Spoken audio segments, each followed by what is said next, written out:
Hello నమస్తే welcome to 24/7 news TV నేను మీ శాన్వి. మంచు ఫ్యామిలీలో ఆస్తి తగాదాలు మంటలు రేపుతున్నాయా అంటే నిజమే అంటున్నారు. ఆస్తి కోసం కాకుండా మరి దేనికోసం ఈ గొడవ అంటే ఎవరి దగ్గర సరైన జవాబు లేదు. అయితే ఇప్పుడు మనోజ్ ప్రెస్ మీట్ లో మాత్రం డబ్బు కోసం కాదని నా భార్య పాపని నాకు కాకుండా చేద్దామని చేస్తున్నారని ఆవేదన వ్యక్తం చేస్తున్నాడు. కానీ తండ్రి కొడుకులు యుద్ధం మాత్రం ఆస్తి కోసమే అని చాలా క్లియర్ గా సమాచారాలు తెలుస్తున్నాయి.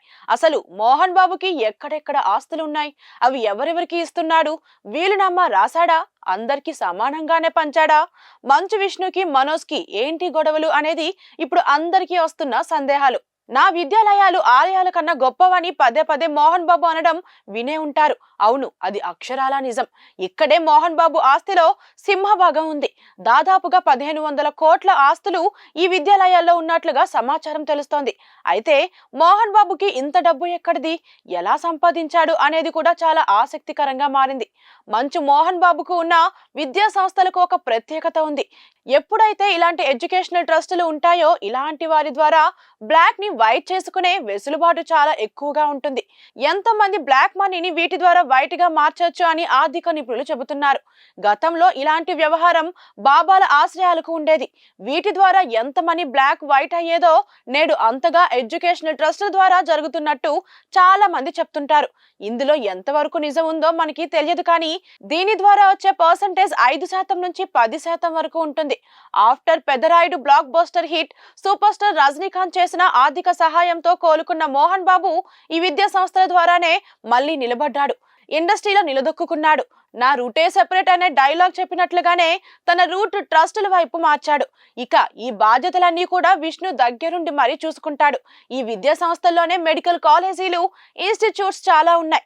దాని ద్వారానే ఆదాయాలు బాగా వస్తున్నాయి కూడా. ఒక దశలో మోహన్ బాబు అప్పటి వరకు సంపాదించినదంతా అయిపోయింది. ఆయనేమి పెద్ద జమీందార్ కుటుంబం నుంచి వచ్చిన వ్యక్తి కూడా కాదు. మోహన్ బాబు తండ్రి నారాయణ స్వామి సాదాసీదా బతకలేని బడిపంతులు. తానింతటి విద్యాలయాల స్థాపనకు తన తండ్రి టీచర్ కావడం అనే ఇన్స్పిరేషన్ ని చెప్పుకుంటారు మోహన్ బాబు. మోహన్ బాబుకి ఉన్న ఫైనాన్షియల్ నెట్వర్క్ చాలా స్ట్రాంగ్. దానికి తోడు టాలీవుడ్, కాలీవుడ్, శాండల్వుడ్, మాలీవుడ్ అంటూ మోహన్ బాబుకు లేని సర్కిల్ లేదు.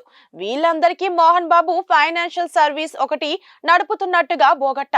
ఇది కేవలం వస్తున్న గాసిప్సే. అయితే మంచు వారి పెద్ద కోడలు చాలా ఆస్తులే ఇంటికి తీసుకుని వచ్చింది.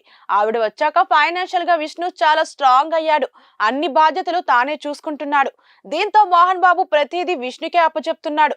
ఇక్కడే పంపకాల్లో తేడాలు వచ్చాయి. సినిమాకి విష్ణుకి కోరినంత బడ్జెట్లు కేటాయిస్తుంటారు తండ్రి మోహన్ బాబు. ఈ అంశాలపైనే మనోజ్ తరచూ వాదోపవాదాలు చేస్తుంటాడని మంచు వారింట వినిపించే ఇన్నర్ వాయిస్. ఇక అందుకే మనోజ్ భూమ నాగిరెడ్డి చిన్న కూతురు ఎమ్మెల్యే అఖిలప్రియ సోదరి మౌనికాను పెళ్లాడినట్టుగా చెబుతారు. ఈ పెళ్లి విషయంలోనూ మనోజ్ కి ఇంట్లో పెద్ద సపోర్ట్ దొరకలేదని అంటారు. పైపెచ్చు అందరూ కలిసి కరాఖండిగా ఆ సంబంధం వద్దని తేల్చి చెప్పినట్టు కూడా అంటారు. కానీ తనకంటూ ఒక బ్యాక్గ్రౌండ్ ఉండాలి.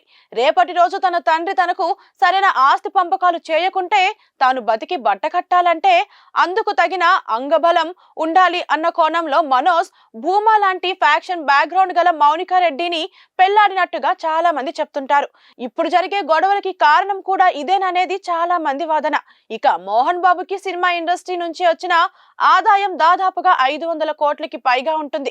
ఫిలిం నగర్ లో ఇల్లు, మణికొండలో ఫ్లాట్, ఇలాగే ఫామ్ హౌస్లు అన్ని కలిపి 500 కోట్లకి పైగానే ఆస్తులు ఉన్నాయి. ఇలా మోహన్ బాబు దాదాపుగా 2500 కోట్లకి పైగానే సంపాదించారు. ఇప్పుడు ఇది సమానంగా పిల్లలకి పంచాలి. దీనికోసమే పెద్ద పెద్ద గొడవలు అవుతున్నాయనేది టాక్. మరి చూద్దాం ఈ సినిమాకి శుభం కార్డ్ ఎప్పుడు పడుతుందో.